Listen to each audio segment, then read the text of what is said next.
Hello,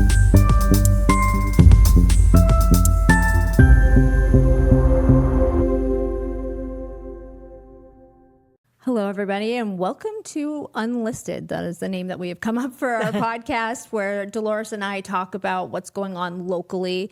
And the whole point is that this is information that is not like readily available. Mm-hmm. You know, it's when you drive by a project and you go, oh, what's going on there? Or, oh, I didn't know about that. We want to kind of uncover the hidden stories, real estate specific for the most part. For the most part. A little bit of town politics sprinkled in there. Yeah, exactly. But we're hoping to cover what people are just really care about and are interested in talking about. So, and we're open to questions. So yeah, questions, concerns, comments, topics you'd like us to cover. Yes, please let us know. I'm sure people will too.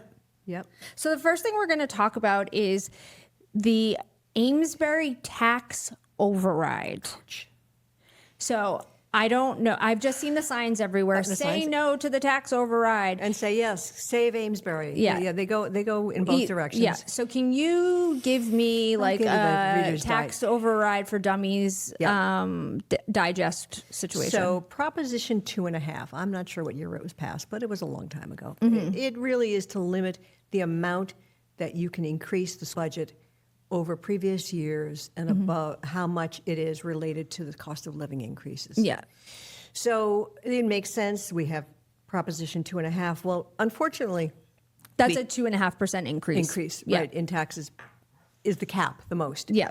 What they're trying to do is override that and say we can tax more, because what is happening is state and local funding has dried up quite a bit. Mm-hmm. Since COVID, obviously, prices have increased dramatically. It's very, very expensive.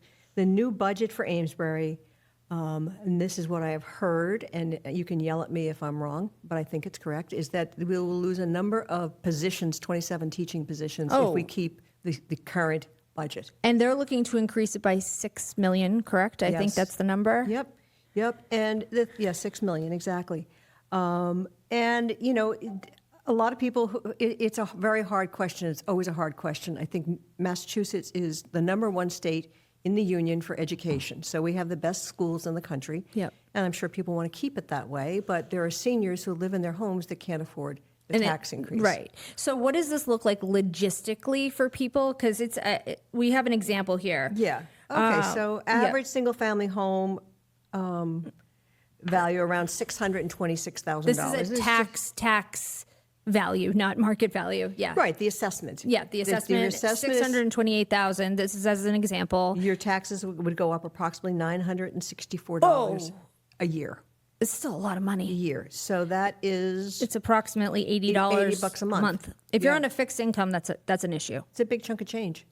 But difference between being able to go to dinner or not, that's for sure. Yeah. And so, it's a big fight. It's a very hot topic. Yeah. I think that any time that you have a lot of young people moving to an area that are not from that area, which was not what Amesbury was previously. It's what it is now. Yeah. Those people their voices are going to want education. Right. I think that this is a national problem. It's a state problem. Yeah. It is not just an Amesbury problem. I think Georgetown had this exact same problem, and I think that they did override. I don't know. You can correct me in the comments if I'm wrong. I don't know. But I think that the backstory to this is that Amesbury already has the highest taxes in the area. They sure do. So when we're selling a house to a young family, just as an example, I say that because maybe their budget's a little tight, and they have to figure out how much they can afford to pay. You take the number, which is the taxes, insurance. Yep.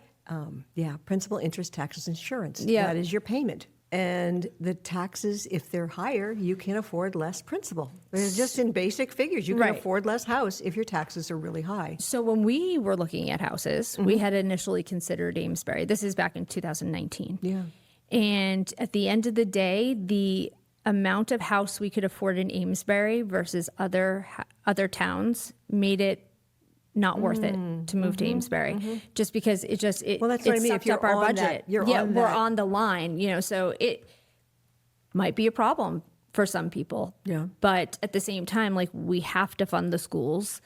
I mean, it is the dirty word gentrification to a degree. that's happening in Amesbury. But it's also inflation, which is hitting everyone. So Inflation obviously, is real. Right. It's going to hit the schools. Costs are real. Yeah, it's going to hit the schools.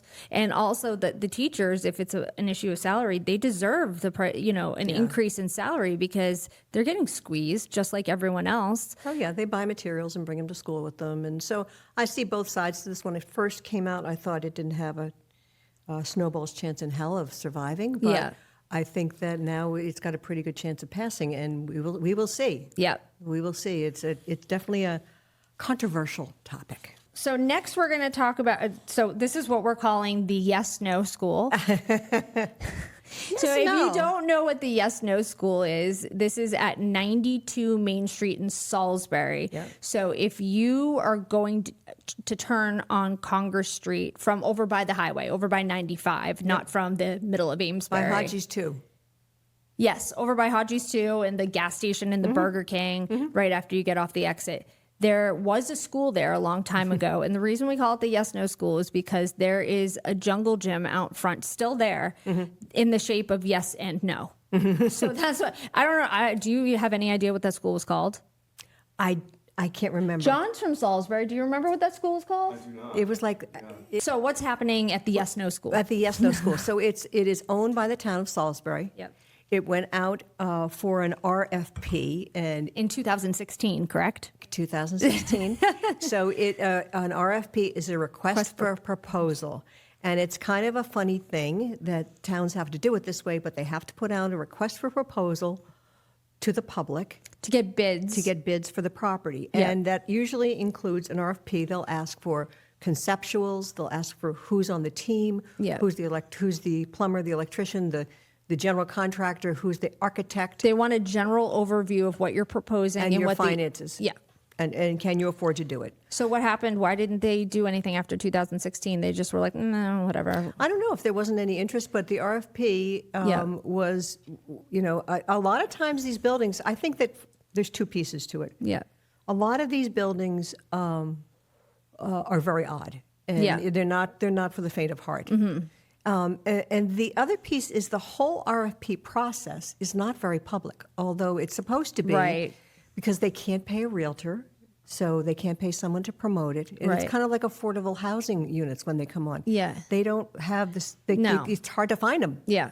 Even if that's what you want. So Brad Kutcher, who is Brad Koo, Local developer. local Yeah. developer, has it under contract. He's not closed on it yet. He's closing on it.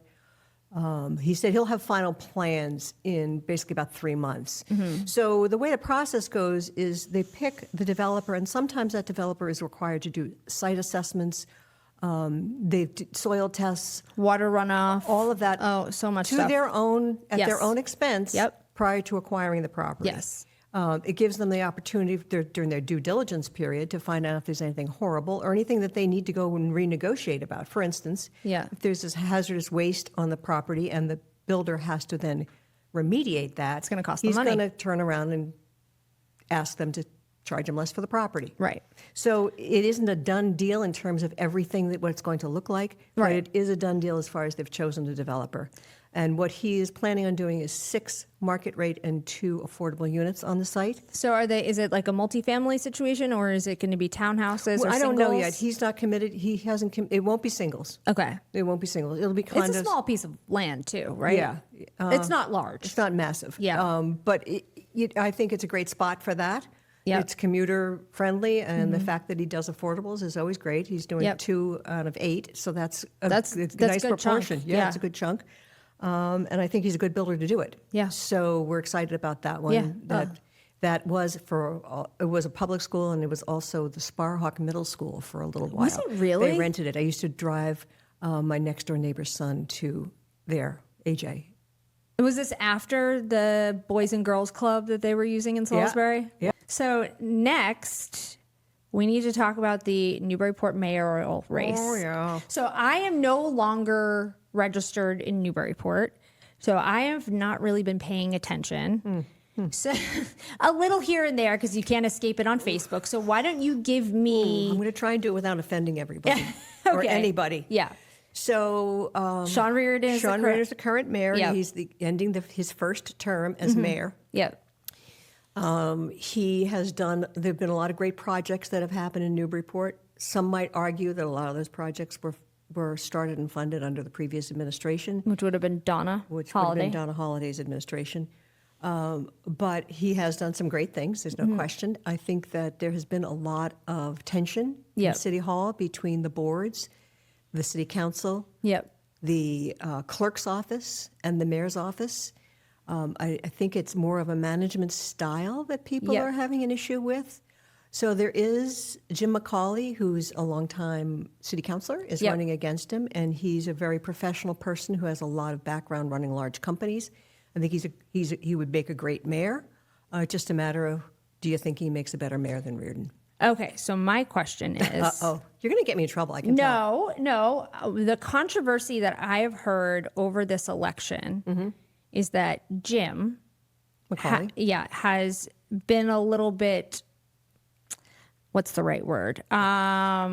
Negative. You're going in hot, Rach. You're going in hot. Negative in his campaign and done some things that, like letters to editors that were actually written by campaign managers and like sending out an email to every registered voter in Newburyport. No one has any idea how he got those emails. People weren't on the email list. Which, So I guess you do know a thing or three. yeah, I know a couple things. It's just it's just from seeing them on people's Instagram stories. Right. It's not from like doing any research on this at all. Yeah. So from what I have heard from people that I know that are in Newburyport, they say that while they don't necessarily believe that Sean Reardon has done the most fantastic job of anyone in the history of the mayor's office, they still think he's a good candidate because in comparison, they feel like Jim is just very, I don't know what the right word is. Well, on the other side, Yeah. there have been a lot of battles between city council and Yeah. the mayor's office. It's been very contentious. There was a very contentious article in the Daily News about The librarians. the librarians are one thing. It's such a weird scandal. I'm sorry. Well, it's really not, because if you ever use, one of the pieces of it is the history room in the basement of the Utilize it many times. utilize it many times. If you go in there, so they got rid of the volunteers, who were volunteers, by the way. Why would you get rid of people that want to work for free? I have no idea. Yeah. But I think it had something to do with the union people that work at the library. We're upset that there wasn't enough work for them. I don't know. I don't know. I Okay, don't know. yeah. But what I do know is that if you go down there now, it doesn't look like it used to, because it hasn't been tended to. Things have been taken out. Things have been. It used to be you could go down there and say, "I just Yep. bought a property at 868 Parsons Street," and they'd say, "Yes, that guy was a mason." Yep. And they'd pull up the tax records, the tax cards. I didn't realize they were all volunteers. Well, there's one person that works there that's full time, right? I don't know that. Yeah. I don't know that one way or the other. But So that's been a that controversy. was a controversy. The city clerk, Yeah. Richie Jones. Yeah. Jones, tough name to remember, Jones. He has come out and endorsed McCauley. A number of people that work in City Hall have endorsed McCauley. Because of the supposed work environment, correct? Because they call it a toxic work environment. They're saying that there's negativity. So that's interesting that the opponents of Jim McCauley are saying that he's negative and kind of like fighting dirty or whatever the terms are. But then the people who are for McCauley are saying, well, no, Sean Reardon is the negative one. So it's like, I don't know. I don't have any skin in this game at all. But like, have you ever seen like the girls are fighting? What is the tea? The girls are fighting. No. That's like what it makes me think of. Like the girls are fighting. Like it's Hot. crazy Very hot and contested. how heated it has gotten. I know. We will see next week. We will. So in terms of some development projects, you had a couple that you found out about that I thought were kind of interesting. So I was on Facebook, first problem, and I stumbled upon a post in Haverhill 411 group about Stop the Riverbend project. And I thought, what the heck is the Riverbend project? So the overview is this. The Lowell House, which Riverbend used to be called the Lowell House, which is a large local company that's been around since the 1970s that provides sober living and structured living environments, some residential treatment facilities in and around the Merrimack Valley. They have 2 houses at Tewksbury State Hospital, for example, Glenishean being one of them, the Lowell House as well. They have a very good reputation in the area, and like I said, they've been around since the 1970s. Now, the issue is apparently they have purchased a property at 11 Kingsbury Avenue, which is right across from the old Bradford College. Beautiful property, beautiful neighborhood. Beautiful property, yes. It is a over 7,000 square foot Victorian. Well, we know what they look like in Bradford. They're gorgeous, but who the hell can maintain it? Yeah, it's got like 17 rooms and like 7 bedrooms. Like it is massive. So it was purchased by them, and their plan is to put in a level 1 residential care facility. What does level 1 mean? It's not a sober living facility. So this is like Is it like aftercare?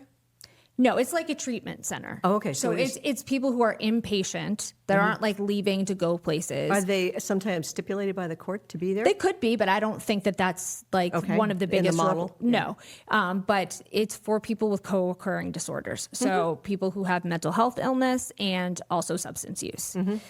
The pushback, well, you can imagine what the pushback is from people saying, well, I don't want those people living next to me. And what about our children? And they're going to be sex offenders. It's like, well, first of all, who said that they were going to be sex offenders? You know what I mean? And the point that I want to make about this as someone who is in recovery, right? Yes, you are going to know that people living next door to you have some kind of mental health or substance use issues. But do you know how many people that live around you that you don't know have substance use issues? And honestly, those people are more of a risk to you than those in treatment, because they're still out there. Nobody's watching them. No one's watching. There's no accountability. They're not trying to get better. So your next door neighbor could have a problem and you have no idea. So I find it kind of interesting that people are pushing back. Now, the issue, and even the mayor is like, I want this stopped. I can't believe it, which is crazy. It's Haverhill. Like, there are so many places that you can get treatment in Haverhill. The problem comes in with this. They have not taken out any permits for this. They said that they don't need to. Now, in Haverhill, you do need to get a permit to have a sober living facility. However, they're not. This isn't a sober living facility. It's a treatment center, and they are trying to get around it due to the Dover Amendment, which means that if you are an educational or religious organization, you can be anywhere. Right, zoning laws don't apply to you. Right. Now, the question is, does this constitute an educational environment, or is it a medical facility? Right. So, yeah, I understand. I think that there should be a little bit. I don't think that this has been gone about the right way by the program, because that seems a little sneaky to me. However, I think that people should be a little bit more understanding of these things. These people aren't the boogeymen. You know, they're like, oh, the proximity to schools. Like, they're making people out to be monsters who have, you know, mental health and substance use issues. And I think, you know, to be the devil's advocate over here, which is my job, is property values. People are concerned about their property values. And they're concerned about the children's safety. That's what they're concerned about. So just play devil's advocate for that. Do you think they've gone up like 55% in the last 5 years? That's not good enough. Property values? Well, it wasn't there, was it? No, I'm saying we've already had all this appreciation. So your property takes a little bit of a dip in value. Come on now, come on now. Well, you know, I know, but who's to say that they? Look at the Link House in Newburyport. That's what I was just going to say. Yeah. The Link House. They have been known to be fantastic neighbors. Always there to help. They'll shovel you out. Yep. They go help elderly women who can't, you know, with the groceries. Very well. The oversight is great there. And those programs that they run are very strict. So like I said, I can understand some concern, but the outrage is a little much in my opinion. Out of balance Yeah. with the problem. The Golden Okay. Triangle. So there is a place in Amesbury There's a place. called the Golden There's a Triangle. place in Amesbury. Can you explain to people what the Golden Triangle is? So the Golden Triangle is a big old piece of land Yep. that is adjacent to Elm Street Yep. and 110. Yep. And it is the Golden Triangle because it is A ginormous piece of land, right? ginormous piece of vacant land, and it is near the 3 commuter routes. So that's the triangle. And also 495, 95, and 110. It has been rezoned because of that's the parcel they chose for the MBTA Communities Act. So it can be multifamily by right. Yep. So what is the proposed use there? Well, I don't know if it's approved. I was trying to get that data. I mean, that's why I'm saying proposed. So I think the city of Amesbury would like to see mixed use there. I think the developer, from what I heard, was pushing back on that because they didn't see a really profitable Womp womp. path in. Yeah, in doing commercial. Well, commercial is tough right now. Yeah, retail would be good. Retail might be good. Yeah. Everybody says they should put a coffee shop in, but it's kind of like, how many coffee shops do you need? What about a daycare center? That was my thought. But it's Just a very saying. big piece of land, and it is 28 acres. it is under contract with someone. Yep. But I don't have the details of what they want to put. I think it's over 200 units. It's a big thing. Here, read it. 400 new homes. There you go. Including a mix of apartments, townhouses, and single-family units. The project is led by Dale Development, the team behind several mixed-use communities across Merrimack Valley. The neighborhood will have 2 primary sections, about 85 for-sale homes, and roughly 300 rental apartments, with new streets, green space, walking trails connecting to the surrounding areas. It's part of Amesbury's broader effort to comply with the MBTA Communities Act. So It's a lot of houses. that is, but I really, I will say, I love the fact that it's a mix. Because oftentimes I in these know. projects, it's like either or. It's either like really expensive single family homes or it's all apartments. It's really nice that this is a mix. It's very nice for the residents. Right. Because you're not like just with all people like you, you know? Yeah. I'm sure it's going to be different people at different stages of life, income I know levels. my parents, when we talked about them moving to some place that might be a little more user-friendly for them as they age, my mom said, I don't want to live any place there aren't any kids. I like to see kids. I like to see kids running around. I like to see people talking. That's so sweet. She was sweet, though. She was so sweet. But- Yeah.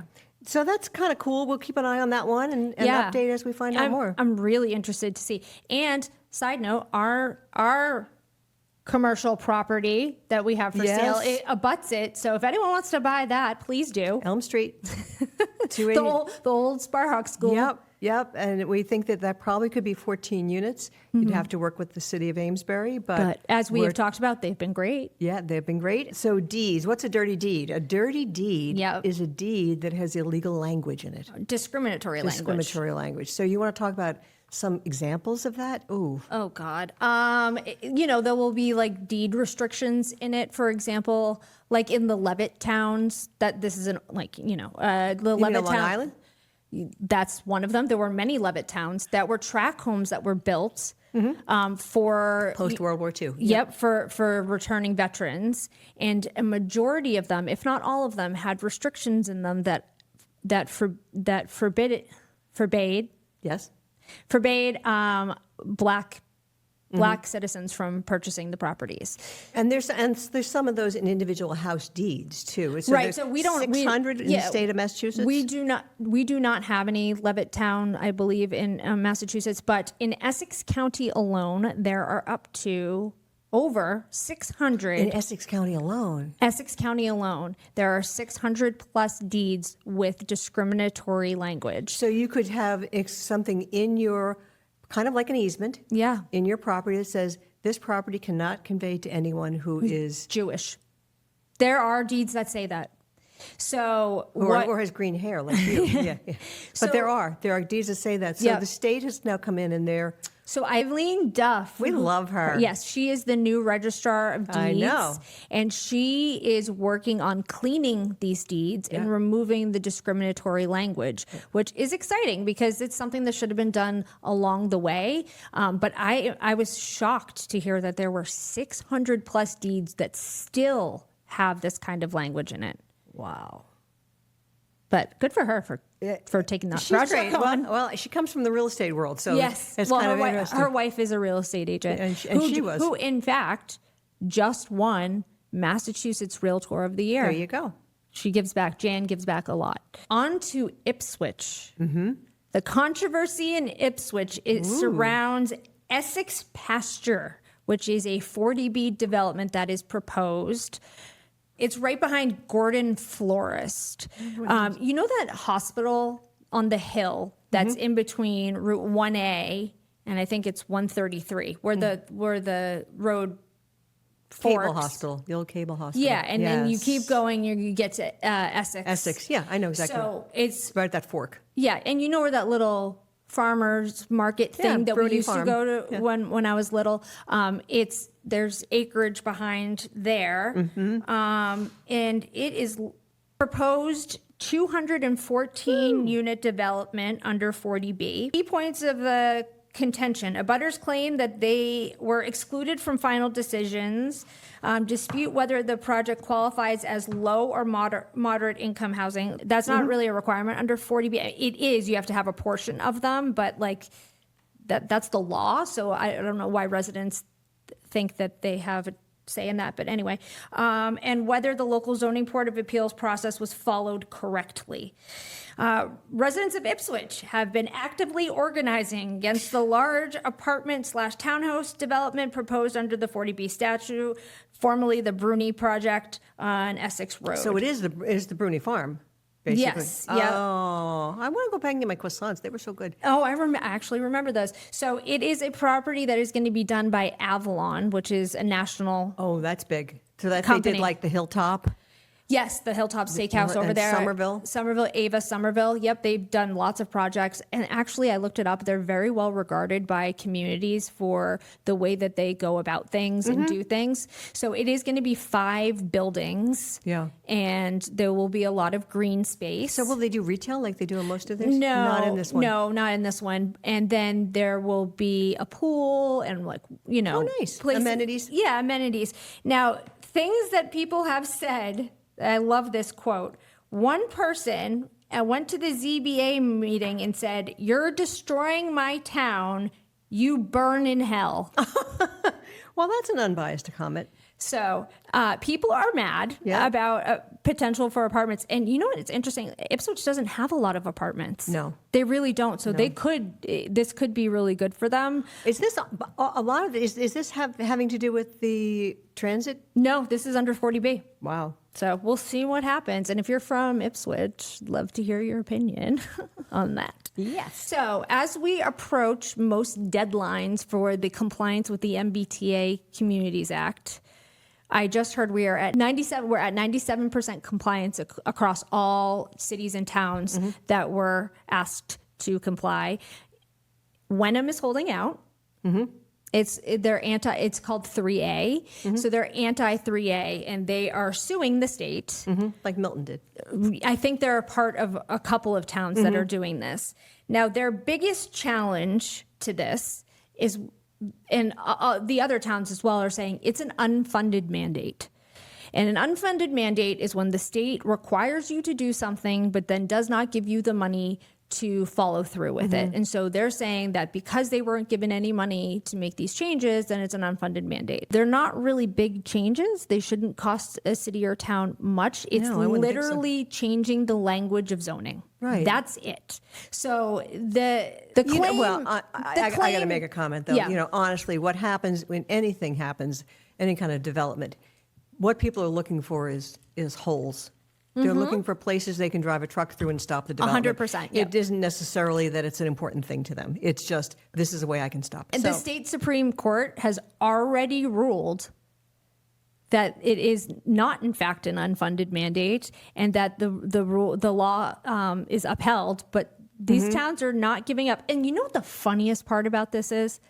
They're complaining about the money it's going to cost them while simultaneously bringing a lawsuit against the state, which is going to cost their residents money. On to the town of Essex. What's going on over there? Over there. More of the same, just like Ipswich, there is a proposed new development. Now, when you hear what it is, it's kind of funny. It is off of Route 22 on your way into town, into downtown Essex. Right. There is a... So if you made a fork of that road and you go left from the Bruni farm property we just discussed. Oh, it's like, it's on the other side going into town. Right. So there's an 84-acre parcel of land that a developer is seeking a variance on. Now, under the subdivision zoning, they can do as much as 30 properties. He's asking under open space residential development to do 36. Now, let's just keep this in perspective. We're talking about 36 single-family homes instead of 30 on 84 acres. What's wrong with that? So the... And OSRD is open space residential development. That's when they cluster the homes closer together. Instead of putting them all on 2-acre lots, they put them all in an area together Right, exactly. to provide open space for the residents and for the town to use. So the controversy is because part of the land falls within wetlands/floodplain/water resource overlay zones, people are concerned about the environment. I don't think that that's unfounded, to be honest with you, but I don't think if it's OSRD means it's going to be clusters as opposed to spread out. They should be able to easily avoid the floodplains, the wetlands, and all of that. Of course, they'll put it all on 5 acres. Exactly. So right now, as it stands, That's a guess.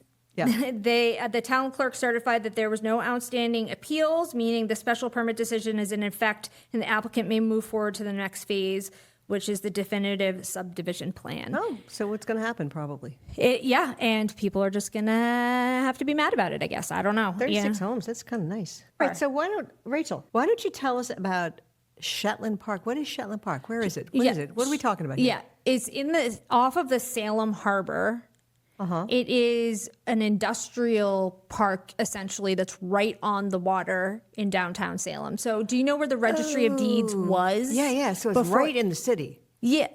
So right outside of the city. Yeah. Across from like Derby Wharf. Of course. It's right there. It's right on the water. It's a big piece of... It's massive. And it's like in these big industrial buildings. Yeah.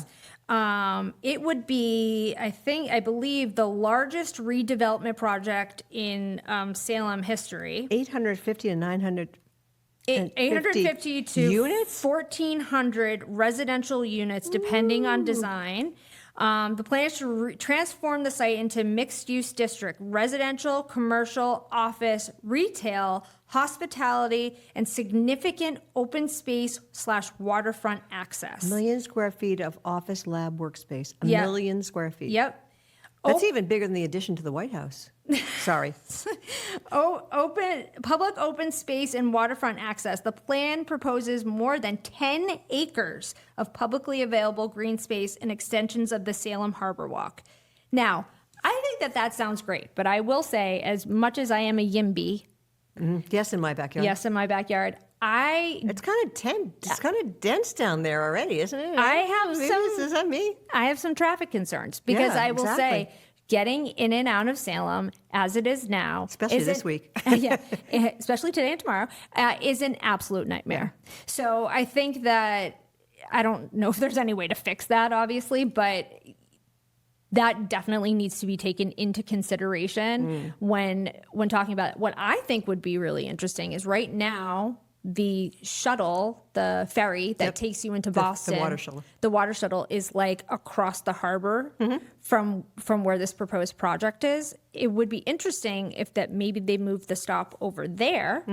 So that would be a direct commuting access for people who live in those units right into Boston. Or maybe they provide a shuttle, a bus that takes people right over there so that, if you don't want to walk. Yeah. But I think it could be good. It could be really good. It is a insane 1 million square feet. Yeah, but That's not the residential part. no, that's just the commercial space, and they're talking about like lab space, hopefully to bring more companies to Salem, which I don't think is a terrible idea. No. More industry. So, but there is industry that's there already It is that would have to move. very dense in So, Salem, though. Very dense. it's just like Newburyport. Yeah. And a friend of mine said, can you imagine what people would do in Newburyport if a project like this was proposed? He said they would die. Well, Salem's a lot bigger city, so there's that. And I think next time we should talk about the waterfront in Newburyport Okay. because that is a bone of contention for sure. For a lot of people. And so last but certainly not least. Definitely not least. So there is a new rule that just was made law Yeah. today. And Is it November 1st? It's November 1st, but yes. But Okay. anybody that's closing, Yep. it's over today. Yep. So what this new law is that if you are selling a home and moving out of Massachusetts, and there's a lot. Or if you own a property in Massachusetts, but you're not a resident as well, Okay, right? so if you're a legal resident of Florida, I was Yeah. with a seller this morning, lives in Florida. He said, I'm not giving up my Mass residency. It won't bother me. yeah. Or you can stay and rent for a year afterwards if you have to be in the resident for over a year. If not, when you sell your property, and it gets really complicated, when you sell your property, you always have to pay capital gains. And what is capital gains on a house? It's basically you pay $250 for the house in 1972, and you put in $500,000, so it's you're in there for $750. You sell it for $1.5 million. You're paying capital gains on $750. Right. Because that's the but profit. there's also a deduction. So if you're a married couple, you deduct $500,000 On top of that? Yep. So then you're paying on $250. Okay. You're paying capital gains on that. What this is going to do is when you go to the closing table, if you haven't filed paperwork in advance, they're going to take 4% out of your proceeds And of hold the it. sale price. So on properties over $1 million. They're going to hold it in escrow, right? They're going to they're not going to hold it in escrow. Oh, What's no. even worse is the attorneys have to send it to the Department of Revenue. Oh, God. And then when you file your taxes, Maybe you get it back? maybe you get some back.